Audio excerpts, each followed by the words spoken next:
Hey, everybody. The story of this day is a little interesting, and I went back and forth on it as I was thinking about it, but it's pretty crucial that you understand on this particular day, June 13th, 2026, a really good thing happened. A really, really cool trip out to Rocky Mountain Arsenal, I can say. And I was with a couple of expert birders, which is not entirely new for me, but it was the first time I kind of going on a bit smaller of a trip with one guy in particular who is kind of leading us and is like the guy, like the guy. So that was really, really cool. We saw a ton of stuff out that particular day. Um, there's honestly so much to cover for that. I'm just going to hit a couple of highlights. Like, I believe this was because I think we saw it at one point, but not another. The Sage Thrasher, totally new one for me. Brand new to enter the list. Lots of grasshopper sparrows, cassin sparrows were everywhere. It was really, really cool. I'm just kind of jumping around. We had some finches like that. Just I like that photo there. Some things like that. Did the bird tour, went all over, up and down, all around. Oh, I think this was the Vesper Sparrow. That was another brand new one for me. There would have been more first time life birds added to my list, except that last week, the week before this, gone to Pawnee National Grassland and saw like Cassin Sparrow, Grasshopper Sparrow, and a bunch of those ones you find out in the prairie that were all over. But this one by far, I mean, I'll tell you, we probably over the course of the day, and it was a long day. I had to leave the house at like 4 in the morning to get there. We like sunrise, the gate opens, we are there, and I was there at 5:31. I was 1 minute later than I wanted to be because I joked about like being in line waiting for the gate to open at 5:30, but the gate had opened. I was there 1 minute late. They were already out there birding. I was like, it was great. I saw some really cool stuff, Western Meadowlark. But I'm just hitting a couple of the highlights. Tons and tons of birds. Probably heard over 100 cassin sparrows over the course of the day, something like that, or maybe 80. Like just everywhere. Pretty much every spot we went for the first like half of the day, they were all over. Got some really cool photos of a bunch of stuff, but to hit some of the highlights, two things really stood out as cool. The first one is we were going.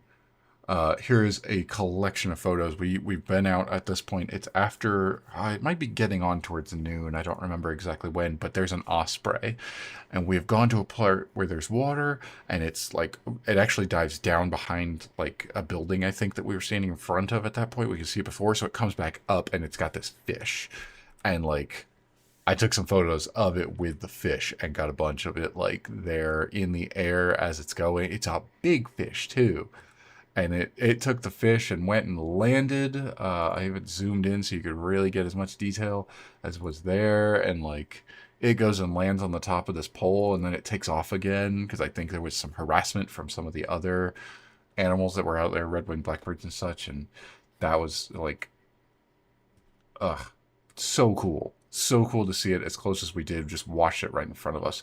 Not the, I mean, tied for second place with coolest as well. Both of them tied. Was a juvenile bald eagle out over the water, also being harassed by red-winged blackbirds and such as it was going. But what was really cool, and I knew it was super special because not only had I never seen it before, but when all the other guys I'm with, all these experts who've been doing it probably longer than I've been alive, they'd never seen anything like this before either. So this bald eagle is doing it, and it goes over, and it does like it's going back and forth, and there is a mallard out there just raising hell, just screaming constantly, and it's got some young with it. They're not the youngest; they are just clearly, juvenile, not quite fully grown. And this juvenile bald eagle at one point kind of does a dive, not like this straight on, screaming legs out or anything, but it definitely does make like an attempt to go down a little bit. It definitely does a dive. And at that moment, the mother mallard stays up and is there screaming, and you see all the water around it. The other one's all ducked underwater.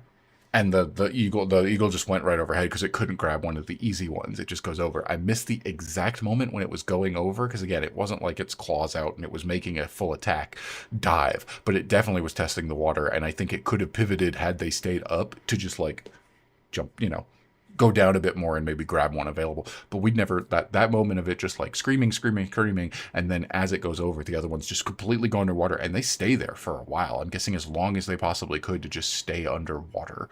Never seen anything like that before. That was such a cool moment. Gosh, so cool.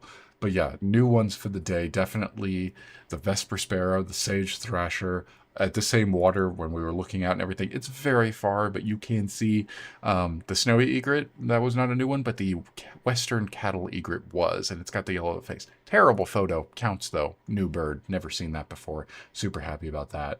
Um, that's a third one, and then there was another one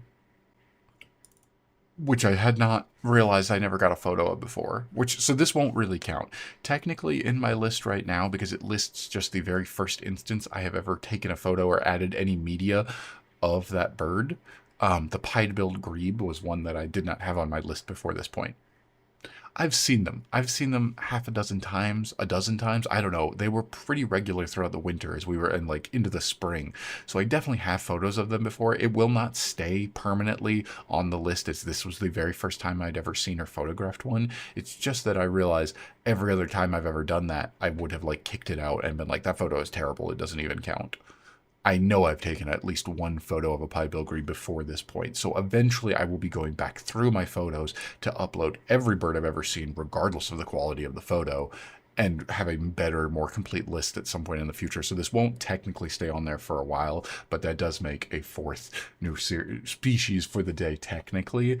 But the other new one counts a little bit more and is way cooler. We saw a Mississippi kite up, out over the tree, like up in the air as it was flying. It was far, but still you can see definitely a little bit. You get that there, and some of that I even looked at on this one here. There's a little bit of white to the wings on this one. That's really cool. I'd never seen that before. So Mississippi kite. Technically, I believe I added 5 new species to my list on this particular day. Great day. Fantastic day. Can't wait to do more stuff like this. Really, really cool. Bunch of good photos came out from the day. Not a ton, just because the lighting was really harsh and we were out there for such a long day, but like just so cool. So cool, such a good day. Got a bunch of stuff, some lazuli buntings, like the list is extensive. The many lists are very extensive, and I thought it was really, really cool. A good day out for sure. And yeah, lark sparrow, more lazuli bunting. I mean, I could go on and on and on. Cool rock pigeon, the egret. Enough is enough. Is good. Really good day. Yeah, yeah. Hopefully, I'll be doing more of these trips with certain very well-known birders in the future at some point. Hopefully. Bye, everybody. Eagle. Ah.